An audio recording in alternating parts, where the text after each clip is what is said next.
किनभने संसारमा ईश्वर हुनुहुन्न, ईश्वर त स्वर्गमा हुनुहुन्छ। त्यसो भने ईश्वर छ भने यो संसारमा किन दुःख, कष्ट, भ्रष्टता अनि अत्याचार छ त? मानिसलाई नजिकबाट छुन सक्छ, त्यो चाहिँ उपलब्धि होला। ईश्वर बिना पनि खुसी हुन्छ भन्ने सवाल हो कि? ईश्वर बिनाको खुसी त भौतिकवादीहरूले भन्न सक्छन्। कोही धनी, कोही गरिब, किन छ? यही कुरा असमानता भएको कारणले त मानिस दुःख पाएको छ। दुःखी किन हुन्छ मानिस भन्दाखेरि जब धनीसँग धन प्रशस्त छ तर एउटा सामान्य मान्छेसँग धन प्रशस्त छैन, गरिब छ। त्यसै कारणले गर्दाखेरि गरिब त्यो धनीले देखेर दुःखी हुन्छ नि त। साइन्सको स्टुडेन्ट भएको कारण चाहिँ धेरै तर्क मसँग प्रश्नहरू थिए। त्यो सोध्दै जाँदाखेरि चाहिँ मैले मेरो सीमित ज्ञान बुद्धिले चाहिँ परमेश्वरसँग तुलना गरेको रहेछु भन्ने थाहा भयो। तबदेखि पढेको डार्विनको मलाई भन्न दिनुहोस् मैले गरेका सबै अधर्महरूको पाप क्षमा चाहिँ कुनै चिजबिज बलिदान रगत अरूले हुँदैन रहेछ। अनि मलाई बनाउनु हुनेलाई चाहिँ मैले मेरा अधर्महरू क्षमा गर्ने ख्रीष्ट येशूमा एउटै बलिदानद्वारा मात्रै पवित्र हुने रहेछ। त्यही माध्यमले मात्रै मेरो साँचो ईश्वरलाई चाहिँ चिन्न।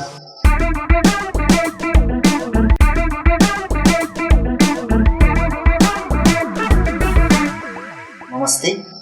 फेरि पनि आज हामी तपाईहरुलाई के यो संसारमा ईश्वर छ भन्ने बहसमा ल्याउन चाहन्छौँ र यो प्रोग्राम निरन्तर रेकर्ड भइरहेको छ।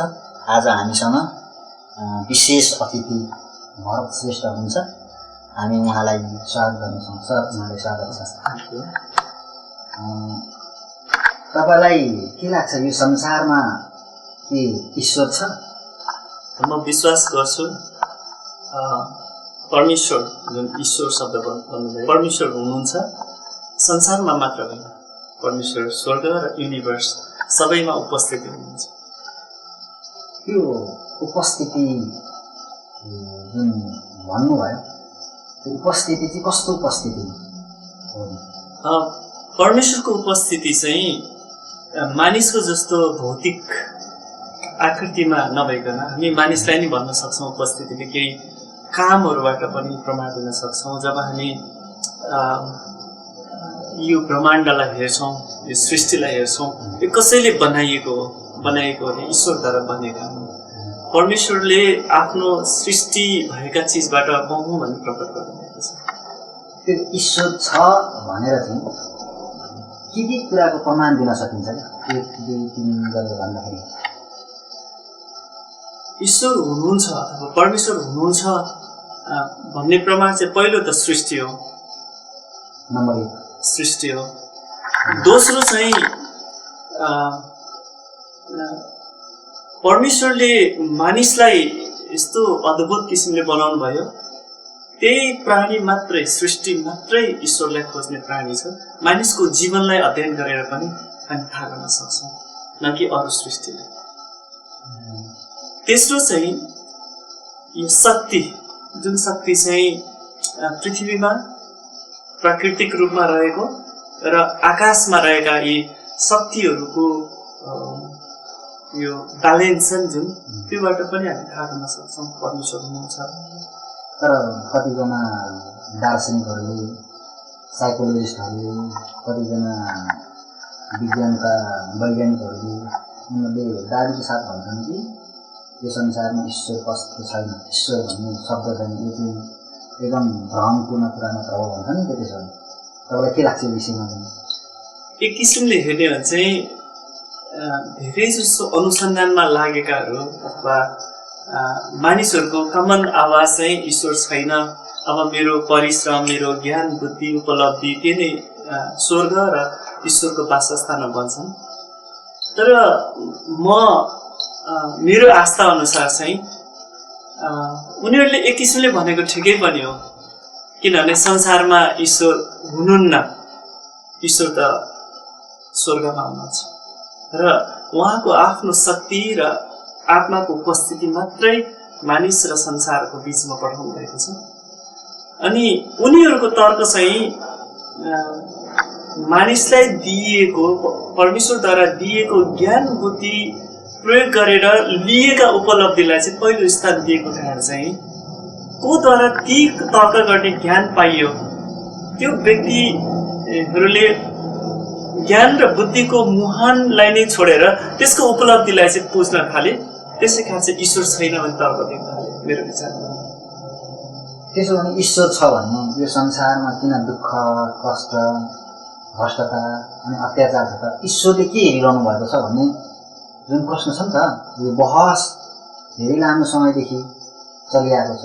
ईश्वरले के हेरिरहनु यदि ईश्वर हुनुहुन्छ भने यो चाहिँ यो सबै कुरा चाहिँ किन भइराखेको छ यस्तो नराम्रो कुराहरू चाहिँ भन्ने सवालमा अब के भन्न चाहनुहुन्छ? यो मानिसको दुःख सङ्कष्ट सफलता अथवा मानिसको गलत आचरणहरू यी सबै कुरा चाहिँ यो दुईवटा छ। एउटा संसारिक दृष्टिकोणबाट हेर्ने उपलब्धि र दुःख, अर्को चाहिँ आध्यात्मिक दृष्टिले हेर्ने उपलब्धि र सङ्कष्टका कुराहरू हुन्छन्। त्यो जसले मानिसलाई मानिसको सोचाइबाट मात्रै लिएका हुन्छन् उनीहरूले चाहिँ त्यस्तो देख्दछन्। यो मानिसले गर्ने उपलब्धि शारीरिक दुःख सङ्कष्ट मानवीय गलत स्वभाव आचरणहरू र परमेश्वरको अस्तित्वसँग तुलना गर्न मिल्दैन। परमेश्वरले त सबै मानिसलाई बराबर हेर्नुहुन्छ तर मानिसको आफ्नो आचरण र म तपाईँलाई यिनीहरू बराबर भन्ने शब्दमा प्रश्न गर्न चाहन्छु। त्यसो भने दुष्ट मानिस त्यो सफल भएर गएको प्रगति भएर गएको देखिन्छ अनि असल मानिसले चाहिँ दुःख पाएको कष्ट भएको उसको चाहिँ दुर्गति भएको देखिन्छ। यहाँ चाहिँ कन्ट्राडिक्सन भयो नि त। त्यसो भने यसमा तपाईँ के भन्न चाहनुहुन्छ? यो हुन्छ नि नराम्रो नियतका मानिसको प्रगति देखिने र असल र विश्वासयोग्य मानिसले दुःख पाउने यो झट्टै हेर्दा त्यस्तो देखिन्छ। झट्टै हेर्दा होइन प्राय त्यस्तो पनि देखिन्छ क्या सामाजिक जुन अनुसन्धानबाट पनि त्यो कता न कता हो हो। हाम्रो उपलब्धि भनेको चाहिँ मानिस कुन ओहदामा पुगे, मानिस कति मानिसहरूको बिचमा अगुवा बने, कति रुपियाँ पैसा र धन सम्पत्ति कमाए, हाम्रो हेर्ने दृष्टिकोण चाहिँ संसारिक छ। त्यसै कारण मानिसले चाहिँ त्यो गलत नियतले सहभागी भएको मानिसले त संसारिक र भौतिक कुराको उपलब्धितिर लाग्छन्। त्यसलाई मानिसको यस्तो माइन्डसेट छ कि त्यसलाई उपलब्धि भन्दछन्। त्यो उनीहरूको बिचमा अन्धकारमय जीवन छ। त्यही उपलब्धिले नै मानिसको सोसाइटी परिवार जीवनलाई नेतृत्व गरेको त हुन्छ नि फेरि। तर सबै गलत जोडिएको त हुन्छ नि। सबै गलत नियतकाले मात्र हुँदैन, उनीहरूले को अन्त्य चाहिँ राम्रो हुँदैन। तर निरन्तर परिश्रम गर्ने र विश्वासयोग्यलाई पनि परमेश्वरले आशिष दिनुहुन्छ। हुनसक्छ त्यो सङ्घर्षका कदमहरू फरक हुन सक्छन् र सबै उपलब्धिहरू चाहिँ गलत नियतले नहुन सक्छन्। तर धेरै जसो चाहिँ सजिलो र छिटो उपलब्धिको लागि चाहिँ गलत प्रक्रिया अपनाएको हुन्छ। तर परमेश्वरको दृष्टिकोणबाट चाहिँ जो मानिस भित्र हृदयदेखि निश्चयतामा छ, भित्री आनन्द छ र मानिसले मानिसलाई नजिकबाट छुन सक्छ त्यो चाहिँ उपलब्धि होला मेरो विचारमा। नत्र आफ्नो लागि गरेर जम्मा गर्ने धन सम्पत्ति र मानिसको बिचको पपुल्यारिटी त हरेक मानिसले त्यो आफ्नो लागि गरेको हुन्छ नि। त्यसै कारण त मानिस भित्रको त्यो आनन्द र खुसी चाहिँ भौतिक उपलब्धि र प्राप्तिले चाहिँ गर्न सकिँदैन। तर फिलोसोफी जुन भिजन छ जुन भ्यू छ ह्याप्पिनेस इज द मस्ट है मतलब खुसी नै सबैभन्दा सर्वश्रेष्ठ कुरा हो भन्ने छ नि त। त्यसो भने ईश्वरको आवश्यक परेन नि ह्याप्पिनेस। मानिसमा हुने त्यो खुसी र आनन्दको स्रोत चाहिँ हामीलाई बनाउनु हुने ईश्वर हुनुहुन्छ नि। ईश्वर बिना पनि खुसी हुन्छ भन्ने सवाल हो कि मेरो। ईश्वर बिनाको खुसी त भौतिकवादीहरूले भन्न सक्छन् जसले चिजबिज प्रयोग गरुन्जेल खुसी हुन्छन् अनि कुनै पनि चिजबिज अनन्त छैन। अनि त्यो क्षणिक प्रयोगले हुने आनन्द र परमेश्वरबाट पाएको आनन्द धेरै फरक छ। त्यो क्षणिक हुन्छ र त्यो अन्त्य निश्चित छ। तर परमेश्वरबाटको आनन्द चाहिँ सुरुवात र अनन्त छ। परमेश्वरबाट पाएको आनन्द भने मान्छेहरू पनि दुखी भएको देख्छौँ। दुखी भन्नाले भौतिक र शारीरिक दुखीले भित्र हृदयको आनन्दलाई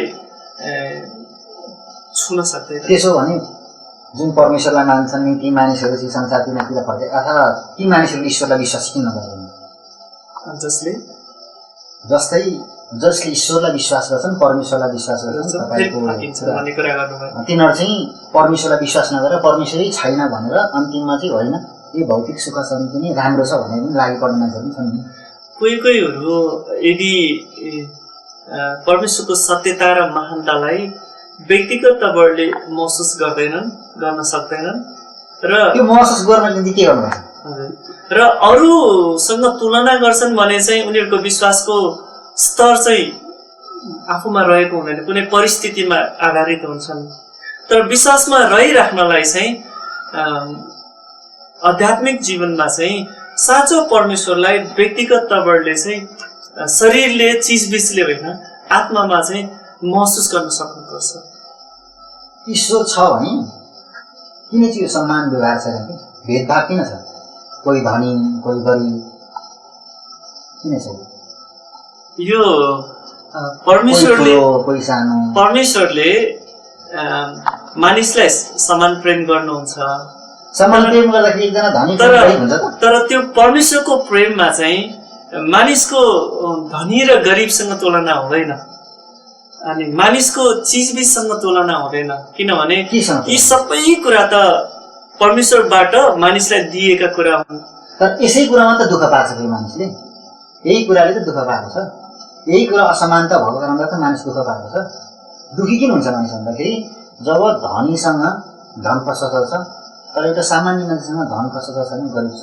त्यसै कारणले गर्दाखेरि गरिब त्यो धनीले देखेर दुःखी हुन्छ नि त, दुःखी हुन सक्छन्। हजुर, मेरो विचारमा यी सबै किसिमका मानिसमा लागू नहुन सक्छ।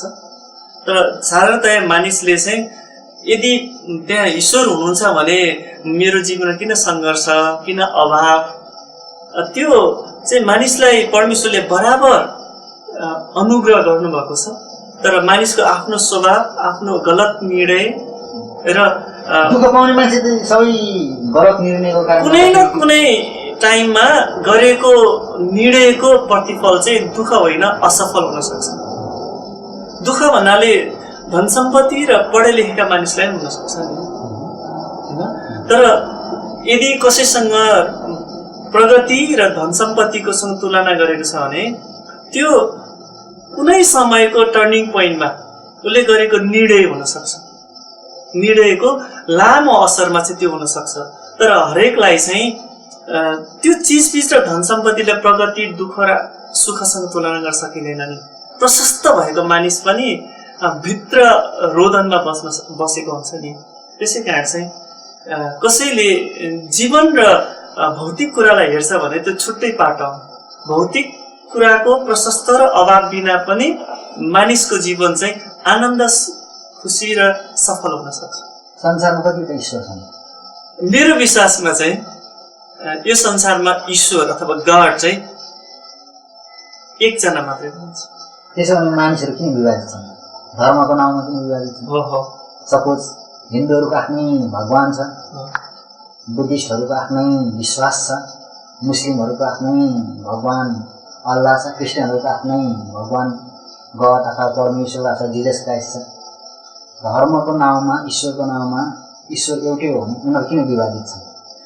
मानव विकासको, सृष्टिदेखि विकासको क्रमलाई हेर्ने हो भने चाहिँ मानिस कोही पनि पवित्र छैन।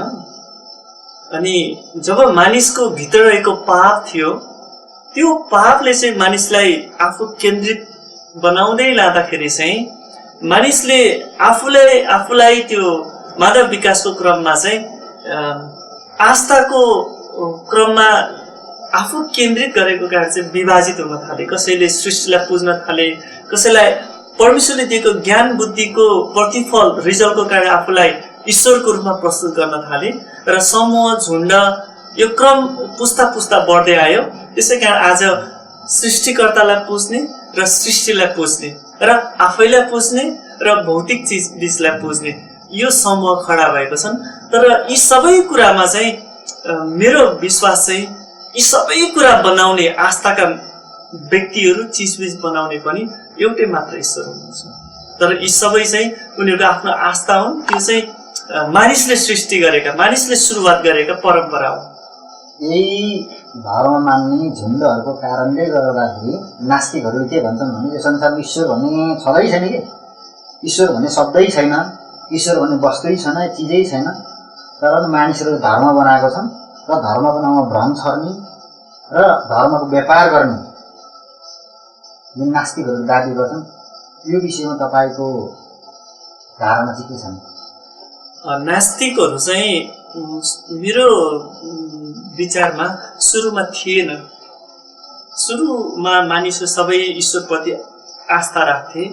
अनि त्यो मानिस विकासको क्रममा चाहिँ जब विभिन्न आस्थामा बाँडिए अनि विभिन्न आस्थामा बाँडिएपछि चाहिँ तुलना हुन थाल्यो। त्यही समूह छुट्टेर चाहिँ उनीहरू मानिसको आस्थाको गलत प्रयोगको कारण चाहिँ रिजल्ट्सहरू उनीहरू नास्तिक समूह खडा भए, जसले चाहिँ उनीहरूले एउटै दृष्टिकोणले चाहिँ साँचो रूपमा आस्था गर्ने ईश्वरप्रति आस्था गर्ने समूह र साँच्चै तपाईँले भन्नु भए जस्तै आस्थाको नाउँमा गलत फाइदा उठाउने समूहहरू पनि छन्। अनि यस्तो छ कि कुरा के छ भन्दाखेरि त्यति बेलाको समयमा जुन मानिसको उत्पत्ति भयो अथवा मानिसको सृष्टि भयो त्यति बेलाको समयमा त अहिलेको मानिससँग जुन चेतना थियो त्यति बेलाको मानिससँग त्यो चेतना थिएन। चेतना नभइसकेपछि मानिसले जस्तो एउटा आमा बुवाले बच्चालाई हाङ बुझी आयो भनेर त वास्तवमा हाङ बुझी चाहिँ हुँदैन क्या त्यो, तर बच्चालाई तह लाउनको निम्ति त्यो हाङ बुझी आयो भनेर चाहिँ त्यस्तो यसो गरेर चाहिँ बच्चाहरूलाई चाहिँ एउटा अनुशासनमा राख्ने काम गरेको हुन्छ। त्यस्तै गरेर धर्मगुरुहरूले र धर्म मान्ने मानिसहरूले चाहिँ त्यही हाङ बुझी आयो भन्ने सवाल जस्तै गरेर चाहिँ उनीहरूले धर्म स्थापना गरेको पनि हुनसक्छ नि जुन सुरुमा, तर अहिले जुन चेतनाको विकास छ मानिसको लेभल छ त्यो त अहिले त धेरै फरक छ। त्यति बेला जे भने त्यही मान्ने भयो, तर अहिले त मान्छेले चेतनाको विकास भयो खाँदाखेरि तर्क गर्ने भयो, त्यसको इभिडेन्स चाहियो, त्यसलाई विचार गर्ने भयो, अनुसन्धान गर्नु भयो। कुनै पनि वस्तु तपाईँ किन्नु जानुहुन्छ भने त्यसलाई धेरै सोचेर धेरै विचार गरेर तपाईँ आफैले किन्नुहुन्छ नि। पहिलाको जस्तो अवस्थामा आँखा चिनेर त किनिँदैन नि त, किन त्यो के कारणले गर्दाखेरि चेतनाको कारणले गर्दाखेरि, त्यो चेतना नभएको कारणले त्यो हुनसक्छ नि त। त्यसो भने अब सृष्टिको समयको मानिस र अहिलेमा त धेरै फरक छन्, तर अहिले सुरुका मानिसहरू चाहिँ परमेश्वरको उपस्थितिमा नजिक जति थिए अहिले त्यो ज्ञानको प्रयोगको कारण चाहिँ मानिसले आफूलाई चाहिँ परमेश्वरको त्यो ज्ञान र उपस्थिति धेरै टाढा पुर्याएका छन्।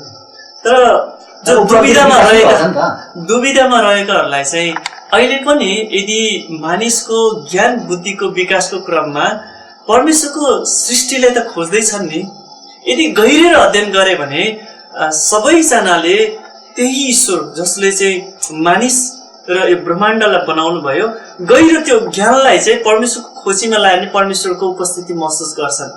एउटा उदाहरण दिउँ तपाईँलाई, प्रकाश जुन हामी यो उज्यालो स्विच अन गर्छौँ अथवा टर्च हामी अन गर्छौँ, यो कति छिटो हामीले अर्को चिज देख्छौँ। त्यो चाहिँ त्यो प्रकाश भनौँ न अथवा सूर्यबाट आउने प्रकाश भनौँ, ताराहरूबाट आउने प्रकाश।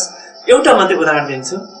जब परमेश्वरले तारा बनाउनु भयो अथवा सूर्य बनाउनु भयो अनि परमेश्वरले मानिसलाई ज्ञान बुद्धि दिनुभयो र अरू इलेक्ट्रोनिक्स डिभाइसद्वारा पनि प्रकाशको सृष्टि भयो अथवा त्यो माध्यम बनाए, 1 सेकेन्डमा मैले अध्ययन गरेँ अनुसार 1 सेकेन्डमा परमेश्वरले बनाउनु भएको त्यो सूर्यको प्रकाश चाहिँ 1 सेकेन्डमा 2,79,792 किलोमिटर पर सेकेन्ड अथवा कम्तीमा 3 लाख किलोमिटर 1 सेकेन्डमा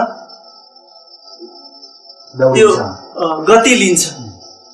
अनि त्यो चाहिँ मैले परमेश्वरको अस्तित्वको बारेमा चाहिँ हामीले मानिसको स्वभाव मानिसमा रहेका वरिपरिका चिजबिज मात्र होइन, यति कुराले परमेश्वरको अस्तित्वको सोधखोज गर्दाखेरि चाहिँ अलिक अपोक हुन्छ होला। परमेश्वर त्योभन्दा धेरै महान हुनुहुन्छ। मैले कुन अर्थमा भने जब मैले 1 सेकेन्डमा 3 लाख किलोमिटरको गतिमा हिँड्ने प्रकाश बनाउने ईश्वर हुनुहुन्छ भने 1 वर्षमा चाहिँ मैले गुणन गरेँ, सेकेन्डलाई मिनटमा घण्टामा गर्दै 1 वर्षमा करिब 9.5 ट्रिलियन किलोमिटर चाहिँ 1 वर्षमा हुन्छ। 1 वर्षमा त्यति किलोमिटर प्रकाश जान सक्छ भने हेर्नुहोस् सूर्य र यो एउटा आकाशगङ्गा हाम्रो पृथ्वी रहेको आकाशगङ्गा यस्तो हजारौं छन् सौर्यमण्डल भनौँ यो सौर्यमण्डल आकाशगङ्गा एउटा आकाशगङ्गामा धेरै सूर्य र सूर्यलाई घुम्ने पिण्डहरू हुन्छन् एउटा ताराको समूहलाई सौर्यमण्डल भनिन्छ अनि लाखौं छन् अनि कुनै कुनै त्यति गतिमा जाने कति कुनै यति टाढा छन् कि त्यो प्रकाश वर्ष चाहिँ टाइम होइन यो डिस्टेन्स हो दूरी नाप्ने हो भने त्यति टाढा कयौं प्रकाश वर्ष टाढाका अरू ताराहरू पनि छन् भने यी सबै एक्जिस्ट भएको त परमेश्वरले बनाउनु भएको हो तर हामी त एउटा सानो त्यो पृथ्वीभित्र रहेको मानिस र भौतिक चिजबिजकोसँग तुलना गरेर परमेश्वरको अस्तित्व खोजेर त यो अलि सानो उदाहरण भयो कि त्यसकारण परमेश्वर चाहिँ हुनुहुन्छ अहिले मानिससँग रहेको दुःख सफलता मात्र नभइकन परमेश्वर त अनन्तका परमेश्वर जो चाहिँ यी ब्रह्माण्ड बनाउनु भयो त्यसै कारण त्यताबाट हेर्दाखेरि चाहिँ परमेश्वर महान हुनुहुन्छ उहाँ हुनुहुन्छ यही सिलसिलामा मैले अहिले पछिल्लो चरणमा जुन विज्ञान र बाइबलमा विशेष गरेर आत्मिक क्षेत्र र जुन वैज्ञानिक क्षेत्र धार्मिक क्षेत्रमा उठेको सवालमा वैज्ञानिक स्टिफन हकिङले अ ब्रिफ हिस्ट्री अफ टाइममा चाहिँ के उहाँले एक्सप्लेन गर्नुभएको छ भने टाइम चाहिँ सबै थोक हो टाइम भन्दा अर्को कुरा थिएन समयले नै परमेश्वरलाई चाहिँ सृष्टि गरेको भनेर उहाँले त्यो कुरालाई ल्याउनु भएको छ कि हेर्नुहोस् है त समय र परमेश्वरलाई हेर्दाखेरि अथवा ईश्वर र समयलाई हेर्दाखेरि एउटै नापमा उहाँले ल्याउनु भएको छ उदाहरणको लागि म दिन चाहन्छु समय अनन्त छ त्यो समयको सुरुवात पनि छैन अन्त पनि छैन तपाईँहरू भन्नुहुन्छ परमेश्वर पनि सुरुवात पनि छैन अन्त पनि छैन मानिसहरूले चाहिँ समयलाई चाहिँ पूजा गर्छन् तर समयले नै सबै कुरा सिकाउँछ होइन र यो समय सधैँभरि रहिरहन्छ भने परमेश्वर पनि रहिरहनुहुन्छ यो विषयमा तपाईँ के भन्न चाहनुहुन्छ स्टिफन हकिन्सले महान वैज्ञानिक हुन् समयको बारेमा जुन मानिसको बीचमा उहाँले सत्य तथ्य लिएर आउनु भएको छ समयभन्दा उता गएको पनि देखिँदैन क्या वैज्ञानिकहरू विज्ञान समयभन्दा बाहिर गएको देखिँदैन अनि मान्छेहरू चाहिँ आस्तिकवादीहरू भगवान भन्दा बाहिर गएको देखिँदैन भगवान गड इज एभ्रिथिङमा गएको छ र अहिलेको वैज्ञानिकहरू खोज अनुसन्धान भनेको टाइम इज एभ्रिथिङ टाइम एभब टाइम नट गएको देखिँदैन होइन यो दुईवटा कुरा चाहिँ छ नि त स्टिफन हकिन्सको जुन अनुसन्धानात्मक र जुन मानिसको बीचमा लिएर आएका केही तथ्यहरू चाहिँ ठिक छन् हरेक घटनाको टाइम छ समय छ र समयको साथसाथै अरू अनुसन्धानको उपलब्धि समयसँग जोड्नु भएको छ स्टिफन हकिन्सले यी सबै कुराको तथ्य मानिसको बीचमा जुन ल्याउनु भएको छ त्यो समय र परमेश्वरसँग तुलना गर्न मिल्दैन मेरो विचारमा उहाँले समय र ईश्वर God and time are equal भनेर भन्नुभएको छैन whatever things happen in this universe not only on this earth यो पृथ्वी मात्र होइन यो ब्रह्माण्डमा त्यो ठिक टाइममा भएको छ त्यो टाइमको अनुसन्धानको उहाँले रिपोर्ट मात्रै ल्याउनु भएको तर सबै कुरा टाइममा भएको यो हुन गएको चाहिँ परमेश्वर त्योभन्दा अगाडि हुनुहुन्थ्यो र परमेश्वरले जुन ठिक टाइममा गराउनु भएको घटनालाई मानिसले अनुसन्धान गरेर लिएर आएको रिपोर्ट मात्र हो time and god are equal भनेको होइन कि मैले भनेको चाहिँ के हो भन्दाखेरि समयभन्दा अगाडि कुनै कुरा पनि थिएन परमेश्वर पनि थिएन भन्ने सवाल गरेको हो समयले नै परमेश्वरलाई बनायो भन्ने कुरा चाहिँ उहाँको सवाल हो समय भन्नाले त्यो क्षणलाई जनाउँछ जहाँ घटना हुन्छ कुनै घटना भने समय हुँदैन शून्यतामा समय हुँदैन जब त्यहाँ एक्सन हुन्छ अनि समयको सुरुवात हुन्छ समयको काउन्ट हुन्छ तर त्यो घटना सृष्टिको होस् कुनै चिजबिजको समयको सुरुवात चाहिँ परमेश्वरले नै गर्नुहुन्छ, किनभने समयलाई नै बनाउने चाहिँ परमेश्वर हुनुहुन्छ नि। होइन, यस्तो छ कि ईसाई पूर्व 2 देखि मात्र घरको स्थापना भयो। हजुरलाई यो अपडेटहरू त्यसपछि मान्छेले पात्र बनाए, भित्ते पात्र बनाए, पात्रहरू यसरी बनाएर त्यो त काउन्टेबल भयो क्या। समय भनेको अनकाउन्टेबल हो क्या। यसको गन्ती, यसको सुरुवात, यसको सुरु अन्त भन्ने हुँदैन कि समयको है। समयको कहिले सुरु र अन्त हुँदैन, यो चाहिँ निरन्तर भइराखेको छ। अब यो अहिले भनौँ न यो पृथ्वीको एकपट्टि चाहिँ आँधेरो छ, एकपट्टि चाहिँ उज्यालो छ, यो त निरन्तर भइराखेको छ नि। दिन र रातलाई त समय भन्नु मिल्दैन, घन्टा मिनटलाई त समय, त्यो त काउन्ट गर्नको निम्ति भन्नको निम्ति सजिलो, तपाईँ हामीलाई सजिलो दैनिक जीवनलाई जिउनको निम्ति, जीवनशैली अप्नाउनको निम्ति यो भएको हो कि।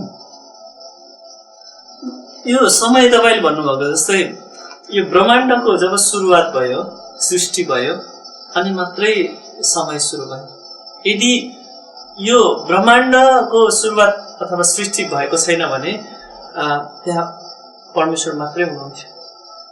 स्टेफन हकिन्सले यो समय अनन्त छ भन्नुभएको चाहिँ जब उहाँको त्यो अनुसन्धान, उहाँले विश्व, युनिभर्स, ब्रह्माण्डको घटनाक्रमलाई हेर्नुभयो, यो समय चाहिँ एउटा मानव जाति, एउटा समूह, एउटा जेनेरेसनको होइन, यो हजारौँ वर्षसम्म चलिरहने समयको कुरा गर्नुभएको छ। तर त्यो समय जुनको अध्ययन गर्नुभयो त्यो चाहिँ कुनै घटनापछि सुरु भएको हो। त्यो सृष्टिको घटना चाहिँ परमेश्वरबाट भएको हो। त्यसै कारण चाहिँ समय परमेश्वरले जब सृष्टि गर्नुभयो अनि यो निरन्तर चलिरहेको छ। अ ब्रिफ हिस्ट्री अफ टाइममा वैज्ञानिक स्टिफन हकिङले के भन्नुभएको छ भने समयलाई परमेश्वरले बनाएको हो कि परमेश्वरले समयलाई बनाएको भन्ने जुन धारणा छ, समयको बारेमा उहाँले डिल गर्नुभएको छ भनौँ न, यो बारेमा चाहिँ विशेष गरेर मानिसहरूको उनीहरूले जुन सोच्ने धारणा चाहिँ फरक भएको छ। त्यसबारेमा चाहिँ तपाईँको राय, तपाईँको दृष्टि अथवा तपाईँको विचार चाहिँ के छ नि? सुरुको खण्डमा चाहिँ समयलाई परमेश्वरले बनाउनु भएको हो र जुन समय उहाँले सृष्टि गर्नुभयो त्यहाँबाट मानिसहरूको सृष्टिभन्दा अगाडि समयको सुरुवात भयो। तर उहाँको जुन तर्क छ, उहाँले पेश गर्नुभएको तर्क चाहिँ समयभन्दा अगाडि चाहिँ कुनै पनि कुरा थिएन, परमेश्वर पनि थिएन भन्ने हो कि। तर मेरो विश्वासमा चाहिँ समय कुनै घटनाबाट सुरु हुन्छ अनि त्यो घटनाको सुरुवात चाहिँ परमेश्वरबाट मात्रै हुन्छ। त्यसै कारण चाहिँ मानिसलाई जस्तै उदाहरण दिनुहोस् त। उदाहरणको लागि समयको सुरुवात भन्नाले यदि यो सबै कुरा शून्यतामा थियो भने समयको गन्ती हुँदैन। समय चाहिँ घटनाक्रम अनुसार नै मानिसहरूले पछि मात्रै फर्केर अध्ययन अनुसन्धानबाट घटनाक्रमको लिखित रिपोर्टको लागि समय सुरुवात भयो। तर समय चाहिँ परमेश्वरसँग तुलना गर्न मिल्दैन। समय परमेश्वर होइन, तर परमेश्वरले चाहिँ समयको सुरुवात गर्नुभएको हो। स्टेफन हकिन्सले यो ब्रह्माण्डको अध्ययन अनुसन्धानको क्रममा चाहिँ यो हजारौँ वर्ष अगाडि चलिरहेको घटनाक्रमलाई चाहिँ समयसँग तुलना गर्नुभएको छ। तर त्यो सृष्टिभन्दा अगाडि नै परमेश्वर हुनुहुन्थ्यो। त्यस कारण चाहिँ घटनाक्रम अथवा समय र परमेश्वर चाहिँ तुलना गर्न सकिन्छ। समयभन्दा परमेश्वर अगाडि हुनुहुन्छ र परमेश्वरले समयको सुरुवात गर्नुभयो। तर समय र परमेश्वरमा त रूप त एउटै देखिन्छ नि, जस्तै समयको सुरुवात र अन्त छैन। समयको सुरुवात छ। कसरी छ? परमेश्वर चाहिँ अनन्त हुनुहुन्छ। समय पनि अनन्त छ नि। त्यसमा परमेश्वरलाई मानिसलाई दिनुभएको ज्ञान बुद्धिले अध्ययन गरेर समयको परिभाषा चाहिँ मानिसले दिएको छ। तर मानिसलाई दिने ज्ञान बुद्धिको स्रोत त परमेश्वरसँग छ नि। त्यसै कारण चाहिँ सीमित मानिसको सोचाइ र दिमाग र बुद्धिले यो ब्रह्माण्ड सृष्टि गर्ने परमेश्वरसँगको तुलना गरेर त मिल्दैन नि। त्यसै कारण चाहिँ मानिसले दिएको परिभाषा समयको परिभाषा र परमेश्वरको सुरुवात र समयको सुरुवात सँगसँगै त तुलना गर्न सकिँदैन नि। तपाईलाई कहिलेबाट थाहा भयो कि यो संसारमा ईश्वर छ भने? परमेश्वर हुनुहुन्छ भन्ने साँचो रूपमा ईश्वर हुनुहुन्छ है, परमेश्वर हुनुहुन्छ अथवा गड हुनुहुन्छ भनेर कहिलेदेखि त्यो चेतना भयो? ईश्वरको आस्था त म सानो उमेरदेखि गर्थेँ, तर साँचो ईश्वर चाहिँ को हुनुहुन्छ भनेर चाहिँ म जब 1993 यो मार्च महिनाबाट चाहिँ जब सन् 1993 हजुर सन् 1993 मार्चको सुरुवातदेखि यो 2-3 मार्चदेखि नै जब मैले यो इसाई साथीहरूसँगको म धेरै तर्क गरेँ। म साइन्सको स्टुडेन्ट भएको कारण चाहिँ धेरै तर्क मसँग प्रश्नहरू थिए। त्यो सोध्दै जाँदाखेरि चाहिँ मैले मेरो सीमित ज्ञान बुद्धिले चाहिँ परमेश्वरसँग तुलना गरेको रहेछु भन्ने थाहा भयो। अनि यो 1993 मार्च महिनादेखि चाहिँ मलाई भित्र हृदयमा विश्वास गरेँ कि मलाई बनाउनु हुने चाहिँ ईश्वर हुनुहुँदो रहेछ। तपाईँलाई 100% लाग्छ ईश्वर हुनुहुन्छ? मलाई अहिले म निश्चित छु, 100% निश्चित छु, जीवित सत्य परमेश्वर हुनुहुन्छ। अबको 100 वर्षपछि यो संसारमा सायद तपाईँको अस्तित्व मेरो अस्तित्व नहोला, हुँदैन। त्यति बेलाको समयमा तपाईँले भने जस्तै यदि ईश्वर रहेनछ भने तपाईँले भनेको अहिले भनेको कुरा त सबै भ्रम हुन्छ नि, झुटा हुन्छ नि। हजुर, ईश्वर त्यो समयमा 100 वर्षपछिको हाम्रो जेनेरेसन पछिको अर्को 1000 वर्षको कुरा गरौँ, 1 लाख वर्षको कुरा गरौँ, ईश्वर रहेनछ भनेको यो कुरा त भ्रम होला। ईश्वर छैन भनेर चाहिँ प्रमाणित गर्ने चाहिँ कसले गर्न सक्छ? ईश्वर छैन भनेर केवल मानिसको तर्कहरू विकास हुन सक्छ, तपाईले सिद्धान्तहरू विकास हुन सक्छ। अहिले तपाईँले के तर्क गरिरहनु भएको छ भने ईश्वर छ, ईश्वरलाई विश्वास गर्नुको पछाडि तपाईँ अबको 100 वर्षपछि अथवा 1 लाख वर्षपछि जतिसुकै वर्ष पछाडि ईश्वरको राज्यमा जान्छु भनेर विश्वास गर्नु हो नि त। त्यो राज्य चाहिँ रहेनछ भने के हुन्छ नि, त्यो चाहिँ भ्रम हुन्छ भन्नु खोजेको मेरो प्रश्न चाहिँ। तर यो 100 वर्ष 1000 वर्ष पछिको 1 लाख वर्ष अथवा करोडै वर्ष भनौँ।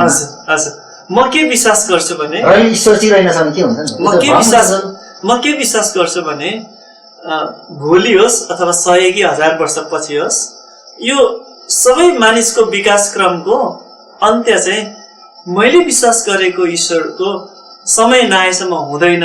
र मानिसको बुद्धि र समाज विकासको क्रममा चाहिँ आस्था पनि मर्ने छैन र मानिसको ज्ञान बुद्धिले परमेश्वरदेखि जति टाढा गयो अनि यस्ता सिद्धान्त विश्वास आस्थाहरू चाहिँ आइराख्न सक्छ। मेरो प्रश्न चाहिँ हजुरलाई मात्र हो, अहिले जुन दाबी गरिरहनु भएको छ तपाईँले ईश्वर छ भनेर, तपाईँ भन्दै हुनुहुन्छ 100% ईश्वर छ, जीवित ईश्वर छ हुनुहुन्छ भनेर, तर 1000 वर्षपछि अथवा 1 लाख वर्षपछि अथवा 100 वर्षपछि अथवा करोडौँ वर्षपछि त्यति ईश्वर छैन रहेछ भने चाहिँ यो भनेको कुरा झुटो हुन्छ नि भनेर प्रमाणित गर्न खोज्ने त मानिसको सिद्धान्तले हुन्। तर रहेछ भनेको मेरो चाहिँ प्रश्न त्यो हुँदैन। किनभने जब हामी यो अहिलेको सृष्टिको कुराहरूलाई हेर्छौँ नि, परमेश्वरको हातका सृष्टि अथवा रचनाहरूलाई हेर्छौँ नि, हुनुहुन्छ भन्ने प्रमाण अहिले नै देखेका छौँ भने, परमेश्वर हुनुहुन्छ भन्ने प्रमाण अहिले देखेका छौँ भने पछि हुनुहुन्न कि भन्ने त यो त काल्पनिक हुन सक्छ नि। त्यसो भने त नास्तिकहरू नै तपाईँलाई काल्पनिक भन्छन्।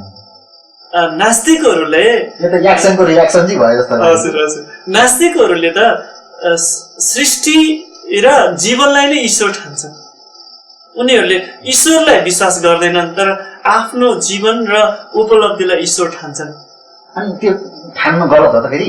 तर उनीहरू र हाम्रो विश्वासमा धेरै फरक छ नि। हामीले चाहिँ मानिस जीवन भौतिक कुरा बाहेक उहाँको महान सृष्टिलाई हेरेर कामको प्रतिफल देखेर विश्वास गरेका छौँ। नास्तिकहरूले चाहिँ ईश्वर होइन जीवन छौन्जेलको उपलब्धिलाई मात्रै ईश्वर ठानेका छन्। मलाई क्वेसन गर्न कस्तो सजिलो भयो भने तपाईँ आफै विज्ञानको स्टुडेन्ट भएको कारणले विज्ञानको स्टुडेन्ट एज अ विज्ञानको स्टुडेन्ट भएर यता एकैचोटि आस्तिकवाद भनौँ न, आत्मिकता कुरामा विश्वास गर्न कति सजिलो हुँदैछ? सुरुमा चाहिँ म आफैसँग धेरै प्रश्नहरू थिए, किनभने मैले मानव विकासको क्रम भनेर स्कुल तहदेखि पढेको डार्विनको सिद्धान्तलाई कसैले डलर दिएर त परिवर्तन गरेको होइन फेरि। मलाई भन्न दिनुहोस्। अनि मसँग मानव विकासको क्रम चाहिँ पहिलो छाप चाहिँ स्कुलको समयमा टेक्स्ट बुकबाट भएको थियो ड्राइभिङको। अनि बाइबलमा चाहिँ के लेखिएको थियो भने मानिसलाई चाहिँ परमेश्वरले सृष्टि गर्नुभयो। मैले पढेको थिएँ यो जीवित एककोशीय जीवबाट विकासक्रम हुँदै हुँदै हुँदै अनि मानिसको विकास भयो। अनि जब मैले आफूलाई त्यो आफ्नो ज्ञान बुद्धिलाई पहिलो स्थानमा राखेँ, आफूलाई इन्कार गरेको थिएन, त्यो बेलासम्म चाहिँ मेरो आस्था चाहिँ ईश्वरप्रति त्यति थिएन। जब ईश्वरलाई चाहिँ अथवा ईश्वरको उपस्थिति थाहा गर्ने चाहिँ चिजबिज, ज्ञान बुद्धि, समझ यी कुराले हुँदैन। यो चाहिँ आत्मिक कुरा हो। तपाईँले ईश्वर, मेरो विशेष गरेर तपाईँसँग मेरो जिज्ञासा, मेरो प्रश्न चाहिँ के हो भने तपाईँ त्यो ईश्वरलाई मान्नुपर्ने पोइन्टमा चाहिँ जुन विज्ञानको स्टुडेन्ट भएर होइन ईश्वरलाई मान्नुपर्ने पोइन्टमा चाहिँ कसरी आउनुभयो भन्दा चाहिँ अब यो लामो टेस्टिमनी भन्नुभन्दा छोटकरीमा चाहिँ मैले जब आफूलाई चिने, मेरो जीवनलाई नजिकबाट निहाले र मसँग ठोकिएका धेरै जीवनहरूलाई मैले नजिकबाट थाहा गरेँ, यो सबै कुराको प्रतिफल चाहिँ मैले ईश्वरलाई नजिकबाट चिन्न पाएँ। कारण मैले गरेका सबै प्रयासहरू चाहिँ यो क्षणिक रहेछन्, यो केही समयको लागि ढाकछोपहरू रहेछन्।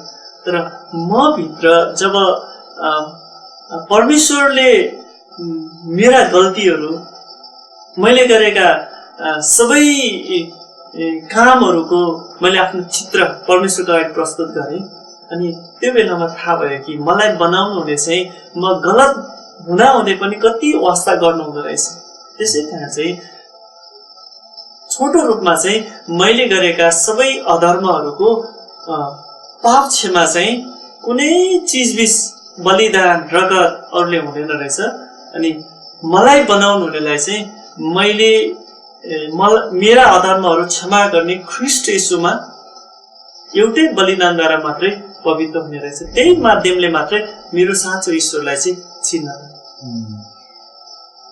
हामी जुन आस्तिकहरूले के विश्वास गर्छन् भने परमेश्वर भनेको, ईश्वर भनेको चाहिँ सर्वशक्तिमान, सर्वज्ञानी, सर्वव्यापी अथवा ओम्निसेन्ट, ओम्निप्रेजेन्ट, ओम्निपोटेन्ट भन्छन् होइन। त्यसो भने परमेश्वरले विगतको समयलाई किन फर्काएर ल्याउन सक्नुहुन्न? Why God did not do that? परमेश्वरको महानता, उहाँको शक्ति मानिसको सीमित बुद्धि र ज्ञानको तरिका अनुसार चल्ने मात्र उहाँको त्यति मात्र हुनुहुन्न। उहाँ चाहिँ उहाँलाई अलमाइटी, परमेश्वर अलमाइटी हो भने उहाँले त्यो किन गर्न सक्नुहुन्न? अघि तपाईँले भन्नुभयो विगतलाई किन ल्याउन सक्नु भएन, अनि अथवा 100 वर्ष 1000 वर्ष अगाडिको कुरा फेरि किन ल्याउनु भएन? यो त परमेश्वरले जब सृष्टि गर्नुभयो उहाँ सर्वशक्तिमान र सर्वज्ञानी हुनुहुन्छ। अनि मानिसको सीमित तर्क अनुसार चाहिँ इतिहासलाई फर्काएर लिएर आउने त्यति मात्र होइन, 100 वर्ष अगाडिको कुरा अहिले किन ल्याउन सक्नुहुन्न? उहाँको हातमा छ। मानिसले चाहेर इतिहासको घटनाक्रमलाई बितिसकेकोलाई लिएर आउने र भविष्यको कुरालाई आज ल्याउने उहाँको आफ्नो समय अनुसार गर्नुहुन्छ। मानिसले चाहेको र इच्छाको अनुसार त परमेश्वरले गर्नु, उहाँ यति महान हुनुहुन्छ। मानिस त उहाँको सृष्टि मात्र हुन्। मानिसले दिनुभएको सानो ग्लिम्स ज्ञान बुद्धि मात्र मानिससँग छ। त्यसै कारण चाहिँ उहाँ त्योभन्दा अथाह हुनुहुन्छ। त्यसै कारण चाहिँ यो किन ल्याउनु भएन अगाडि, किन पछिको अगाडि ल्याउनु भएन, यो चाहिँ उहाँको हातमा छ। ईश्वरले आफूलाई किन एकदम रहस्यमय होइन राख्नु भएको थियो? वास्तविक ईश्वरले आफ्नो रूप किन प्रकट गराउनु भयो? मैले तपाईँलाई उदाहरण दिनुपर्दाखेरि हिन्दूको धर्मशास्त्रमा ईश्वरको आफ्नै रूपहरू छ, त्यो आफ्नै व्याख्या विश्लेषण छ। यता बाइबलमा आउँदाखेरि आफ्नै व्याख्या विश्लेषण छ, उता कुरानमा जाँदाखेरि आफ्नै व्याख्या विश्लेषण छ ईश्वरको, यता बुद्धिज्ममा जाँदाखेरि आफ्नै किसिमको छ। अन्य धर्महरू पनि छन्, अहिले पछि आइराखेको धर्महरू छन्। मेजर धर्म बाहेक अरू धर्महरू पनि छन्, माइनर धर्महरू पनि छन् नि त। यो कुरा चाहिँ किन भइराखेको छ? ईश्वरले आफ्नो वास्तविक रूप किन प्रकट गर्नुहुन्न? किन आफूलाई रहस्यमा राख्नु? मेरो विचारमा साँचो ईश्वर चाहिँ रहस्यमय बन्नुभएको छैन, उहाँले आफूलाई प्रकट गर्नुभएको छ। तर हामीले विभिन्न आस्थाका मानिसहरूले पूजेका ईश्वर जस्तै त्यो आकृति, मानिसको रूप अनि मानिस जस्तै शरीरको रूपहरू त्यो तुलना गर्न चाहिँ मिल्दैन। कारण उहाँ जीवित हुनुहुन्छ र अहिले पनि उहाँको काम चाहिँ मानिसको जीवनमा, प्रकृतिमा, ब्रह्माण्डमा देखिरहेको छ। तर मानिसको सीमित दिमागले चाहिँ मानिसको जस्तै आकृति अथवा सृष्टिको जस्तै कुनै आकृतिसँग तुलना गरिएर त्यति महान परमेश्वर हुनुहुन्छ कि मानिसले सानो सीमित आकृतिमा पिक्चर अथवा चित्र बनाएर उहाँ त्यसमा सीमित हुन सक्नुहुन्न नि। मेरो अन्तिम प्रश्न छ, यो सबैको लागि, सबै मानिसहरूको लागि जिज्ञासाको प्रश्न पनि हो र मानिसहरूले धेरै लामो समयदेखि उठाएको प्रश्न पनि हो। यदि विज्ञानले त सबै कुराहरू प्रमाणित गर्दै आएको छ नि त, के कुरा हो, के कुरा होइन, के कुरा ठिक, के कुरा बेठिक होइन भन्ने कुरा प्रमाणित गर्दै आएको छ नि। अब केही वर्षपछि अथवा 1000 वर्षपछि अथवा 1 लाख वर्षपछि यो संसारमा ईश्वर रहेनछ भन्ने कुरा चाहिँ प्रमाणित गरिदियो भने त्यति बेला के होला नि यो ईश्वर मान्नेहरूको स्थिति? त्यो प्रमाणित भयो। अहिले त विज्ञानले त सबै कुराहरू चाहिँ प्रमाणित गर्दै आएको छ, असम्भव कुराहरू पनि सम्भव गरेको छ। जुन चाहिँ आजभन्दा 2000 वर्षको मानिसहरूले मोबाइल भन्ने कुरा होइन, मानिसको उत्पत्ति भएको लागि मोबाइल, यो जुन टेलिभिजन यस्तो भन्ने कुराहरू, माथि चन्द्रमा जाने कुराहरू, यस्ता कुराहरू त विकासै भएको थिएन। अहिले यो विज्ञान र औद्योगिक क्षेत्र विकास गरेको करिब 200 वर्ष वरिपरि त हुँदैछ। यति धेरै 200 वर्षमा यति धेरै छलाङ मारेको छ भने इनकेस अब केही वर्षपछि, धेरै वर्षपछि ईश्वर छैन भनेर प्रमाणित गरिदियो भने चाहिँ के हुन्छ? वैज्ञानिक र ईश्वरको अस्तित्वको कुरा गर्नुभयो। अन्तिम क्वेसन हो। त्यो अनुसन्धानकर्तालाई वैज्ञानिक भनिन्छ, जसले मानिसको साधारण ज्ञानले थाहा नपाएको तर नयाँ सिद्धान्त चिजबिज पत्ता लगाउने मानिसलाई वैज्ञानिक भनिन्छ। तर यो चिजबिजको सृष्टिकर्ता चाहिँ परमेश्वर अघिबाटै हुनुहुन्छ। उदाहरणको लागि म तपाईँको घरमा आएँ र तपाईँको घरमा किचनमा गएर चिया पकाउनको लागि म सरासर गरेर त्यो चिनीको बट्टा म खोल्न सक्दिनँ। मैले धेरै बट्टा खोजेपछि बल्ल नसोधिकन मैले खोज्दै गर्ने केही समय लाग्छ र मैले त्यहाँ छ भने म पत्ता लगाउन सक्छु। अघिबाटै एक्जिस्टेड कुराहरूलाई, सिद्धान्त अथवा त्यो चिजबिजलाई पत्ता लगाएर मानिसको बीचमा ल्याउने, इन्फर्मेसन ल्याउने पहिलो व्यक्तिलाई वैज्ञानिक भनिन्छ। अनि यो वैज्ञानिकहरूले चाहिँ भइसकेका कुराहरूलाई पत्ता लगाएको र मानिसको बीचमा विभिन्न सिद्धान्तको रूपमा लिएर आएकोलाई वैज्ञानिक भनिन्छ भने अब परमेश्वर त अघिबाटै हुनुहुन्थ्यो।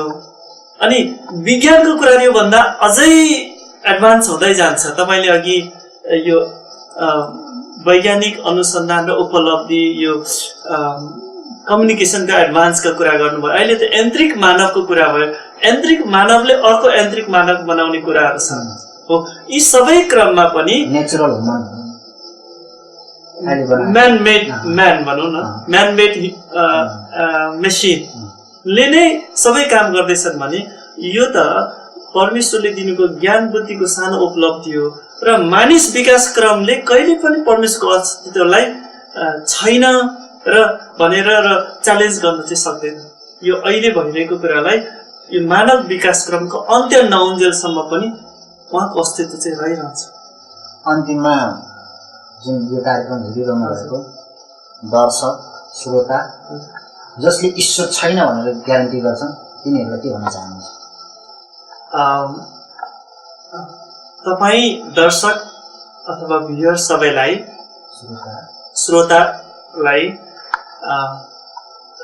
म यो कुरा भन्न चाहन्छु कि परमेश्वर हुनुहुन्छ, ईश्वर हुनुहुन्छ। जति तपाईले आफ्नो जीवनलाई नजिकबाट चिन्नुहुन्छ, तपाईलाई बनाउनेलाई चिन्न सक्नुहुन्छ। जति तपाईको विश्वास र आस्था संसार र भौतिक कुरामा तपाई बढी लगाउनुहुन्छ, तपाईले त्यो आध्यात्मिक र ईश्वरको महानतालाई चाहिँ आफूलाई अझै टाढा पुर्याउनुहुन्छ। त्यसैकारण चाहिँ म अनुरोध गर्दछु, जुनसुकै पेशा, आस्था, उमेर, लिङ्ग र ठाउँको व्यक्ति हुनुभए पनि परमेश्वर महान हुनुहुन्छ।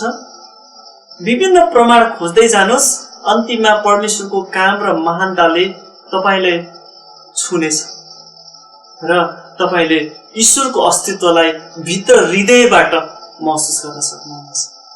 र यो संसारमा मात्र हैन, यो युनिभर्स चाहिँ परमेश्वरको एउटा उपस्थितिको कारण। हजुरको अमूल्य समयको निम्ति धेरै धन्यवाद। धेरै धन्यवाद यो समय दिनुभएको लागि।